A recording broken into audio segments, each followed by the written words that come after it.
Let us set our fantasy football lineups. Welcome back to Week 4, Matchups That Matter, where we break down everything that you need to know to make informed start-sit decisions, from over-unders, implied point totals, where the sharps are betting, advanced data points, shadow coverages, quarterbacks, running backs, wide receivers, and tight ends with good matchups, quarterbacks, running backs, wide receivers, and tight ends with bad matchups. All that will be covered in today's video. Now let's get into it.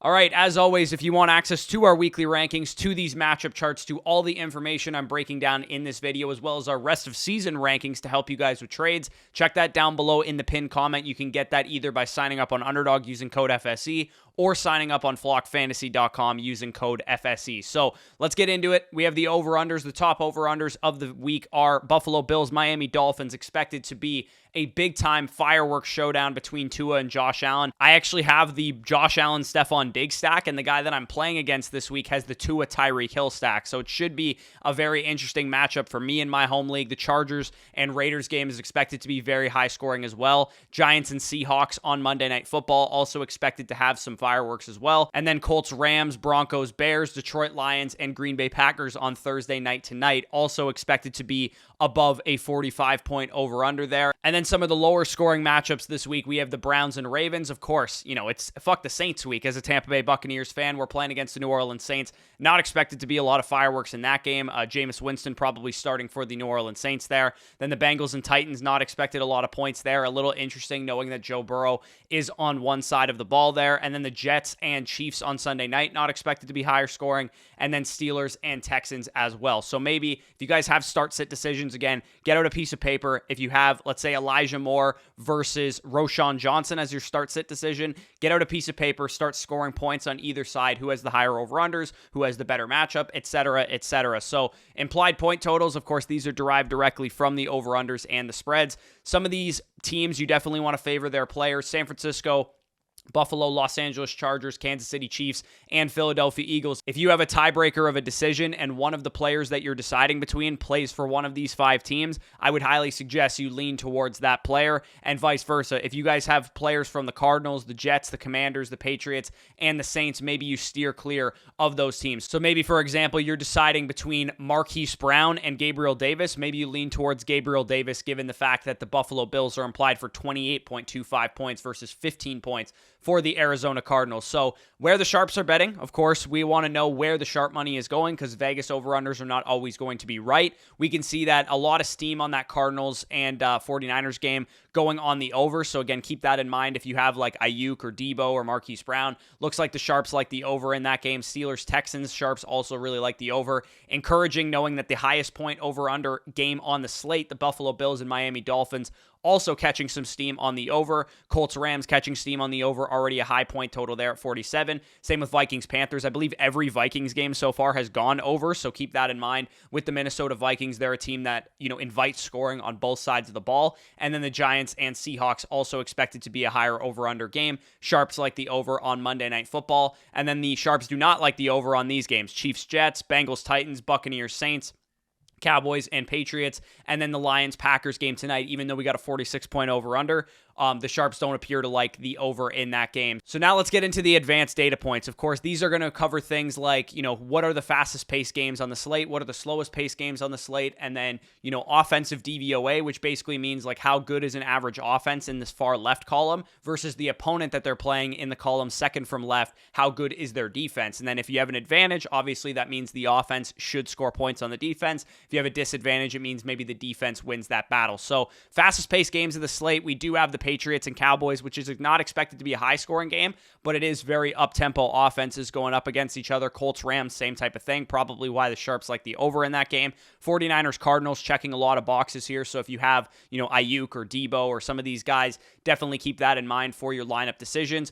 Falcons Jaguars has a bit of a lower over-under, but it should be an up-tempo game. I actually kind of like the over in that game. And then Steelers Texans, same type of thing. Slowest pace games of the slate. Bears Broncos is supposed to be a snail's pace game. Maybe you take the under there and use that as part of your lineup decisions. Detroit Lions and Packers, again, not really passing a lot of the tests here that we want to look for. So if you have, let's say, Christian Watson, who should be making his debut this week, maybe you want to lean against starting him, knowing the data is against the Packers and Lions game going very high scoring. You guys get the picture. Now let's move on to the offensive DVOA, which is, like I said, the far left column versus the inside from left. So the second from left column, the Seahawks offense versus the Giants offense has the biggest advantage on the slate with a very solid offense going up against a pretty poor defense. Chargers and Raiders, again, advantage Chargers there. Las Vegas Raiders, advantage Raiders on the Chargers defense. So that game definitely could have some fireworks in it. And then the Broncos have a pretty big advantage on the Bears defense, and the Dolphins, just because they've been so good as an offense, they can overcome a bad matchup like the Buffalo Bills, who've been quite good on defense. So good news for the Miami Dolphins. They should be just fine this week.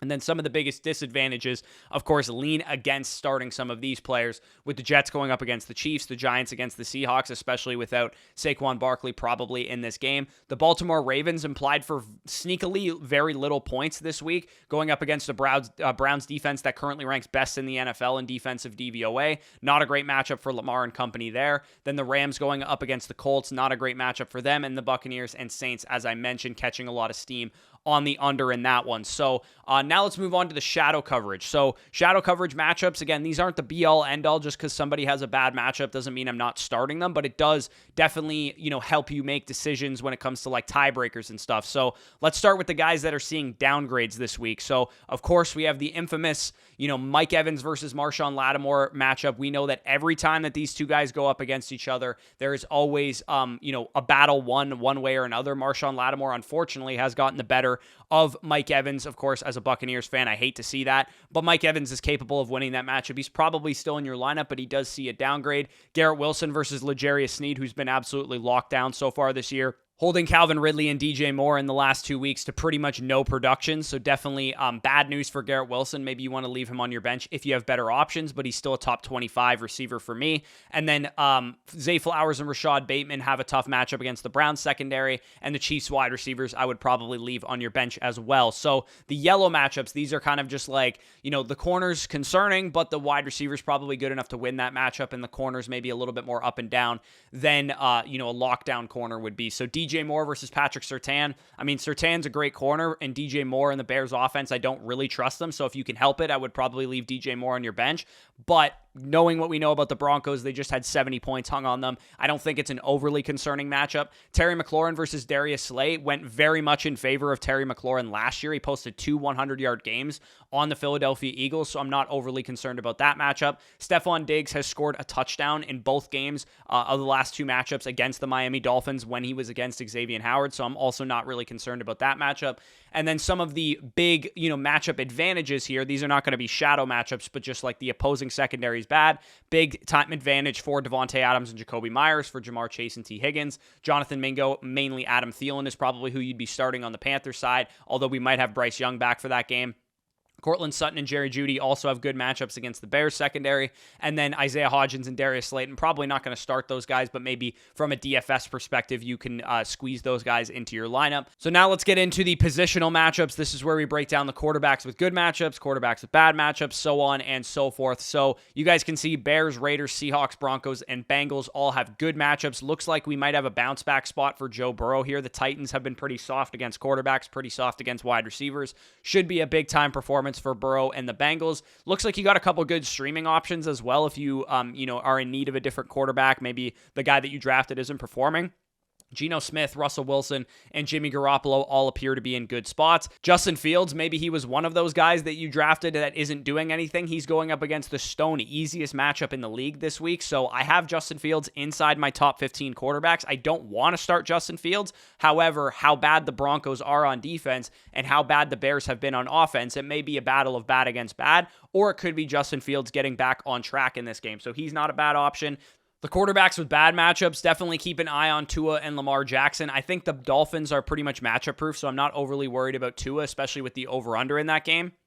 But Lamar Jackson is in a rough spot this week. Definitely temper expectations for him. The Browns have been the best pass defense in the league to start the season, so definitely a little concerning. And the Ravens have not been good on offense. They only scored like 16 points against the Indianapolis Colts, who are not a good defense last week. So maybe you favor other options if you have better ones. Leave Dak Prescott on your bench because he's going up against the Patriots. He is outside my top 18 quarterbacks this week. And don't start Mac Jones or Zach Wilson. Not that anybody was going to, but maybe in Superflex, lean away from those guys as well. Now we get into the running back position. Some of the running backs with great matchups. We have James Cook, we have Javonte Williams, and we have Alexander Mattison. All of those backs are inside my top 18, and I think they need to be in your lineup. If you guys are looking for a viable flex play, Roschon Johnson / Khalil Herbert are both maybe viable flex options, especially knowing what the Dolphins running backs did to this Broncos defense last week. And then same goes for the Steelers running backs, both of those guys going up against a run funnel Houston Texans defense. Then when we get into the guys that have bad matchups this week, you definitely want to temper expectations for Derrick Henry, for Ramondre Stevenson, and for Brian Robinson. All could see a downgrade,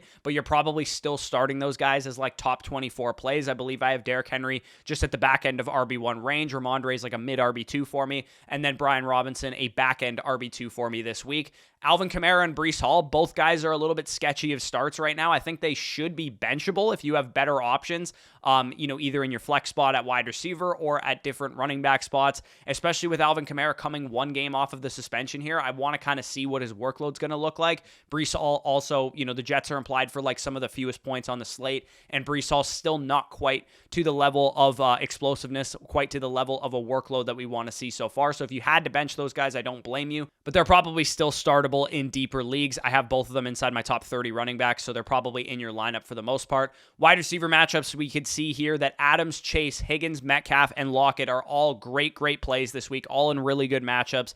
Inside my top 22 wide receivers, Adams and Chase both inside my top 5 wide receivers this week. Both guys appear to be in really good spots. DJ Moore has a really good matchup in theory, but like I said before, he will be shadow covered by Patrick Surtain.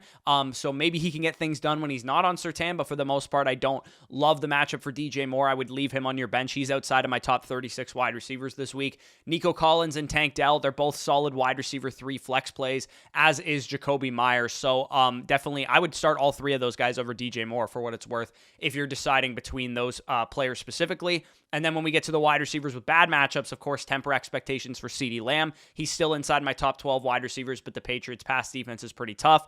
Also, tough matchups for Garrett Wilson, DeAndre Hopkins, and Zay Flowers. All 3 of those guys are outside of wide receiver 2 territory for me. I think I have them all between 25 and 32. In shallower leagues, maybe you have a better option that you can pivot to, but for the most part, I think they're probably still in your lineup. Just temper expectations for them. And then bench all other Patriots wide receivers, any receiver on the Jets not named Garrett Wilson, any receiver on the Titans not named DeAndre Hopkins, any receiver on the Ravens not named Zay Flowers, any receiver on the Cowboys not named CeeDee Lamb. So let's move on to the tight end matchups. You guys can see that Kelsey and Hawkinson could absolutely crush this week. Of course, they're in your lineup. They're every week starters at tight ends. If you're looking for a streamer, a guy that has a good matchup, I think Zach Ertz is a decent option. The over is catching some steam in that game as well, as is Gerald Everett. Now with Mike Williams out of the fold, maybe they use him a little bit more in the red zone. And then Chigakonkwo also has a decent matchup as well, although I do prefer those other 2 options ahead of him. Temper expectations for Mark Andrews. He has a pretty tough matchup this week, as I mentioned, with the Browns. And then Dallas Goedert and David Njoku, 2 tight ends that were drafted as top 12 guys that have not been good so far this year. I don't think they're must plays necessarily. Like if you have Sam Laporta, if you have Kyle Pitts, if you have Luke Musgrave, hell, even if you have Zach Ertz, maybe you could talk me into benching those guys in favor of those other ones, because Njoku and Goddard have not been really good this year, and both of them have really tough matchups. So some of you sickos that still play in defense and kicker leagues, don't worry, I got you covered here as well. Some of the best streaming defenses this week include the Philadelphia Eagles going up against Sam Howell, who of course turned the ball over a ton last week. Los Angeles Chargers going up against the Raiders this week. Cincinnati Bengals going up against the Titans this week, and then the Tampa Bay Buccaneers, of course, they're going up against Jameis Winston, who we know is a risk to turn the ball over at any given time. And then with kickers, just target good offenses, good kickers, high implied point totals, and all that stuff. So if I helped you set your lineups, if I helped you with your start-sit decisions, with your flex decisions, least you could do, go down to the bottom, hit the button that looks like this, leave a like. It really helps us out. Subscribe to the channel if you are new around here as well. About like 75% of you guys that watch these videos are not subscribed to the channel. And of course, if you want to leave any questions down below, I'll get to as many as I can. Usually, I answer all the questions that I get on like the first 3 to 5 hours of the video being posted. So if you want to make sure your question gets answered, hit the notification bell. And if you want access to all this data, if you want access to my weekly rankings where you can get answers to your start-sit decisions, to your flex decisions right there, definitely check out the link in the pinned comment. Sign up and deposit on Underdog Fantasy, 100% back up to $500 for a limited time only using promo code FSE. That'll get you the rankings for free, as well as the rest of season rankings and all these matchup charts for free. Or if you already have an Underdog account, or if you can't play Underdog where you live, then you can definitely check all this stuff out at flockfantasy.com. Use the promo code FSE for 30% off. A lot of big stuff coming in the coming months on Flock Fantasy, so you want to sign up for an annual package to get the most possible value that you possibly can. You'll get 6 months for free, plus a free Zoom consultation with yours truly to talk anything you want to talk about. Dynasty, redraft, best ball, whatever you want to talk about. If you sign up annually on Flock Fantasy, you'll get a free Zoom consultation with me. So with that being said, peace out, and we'll talk to you soon.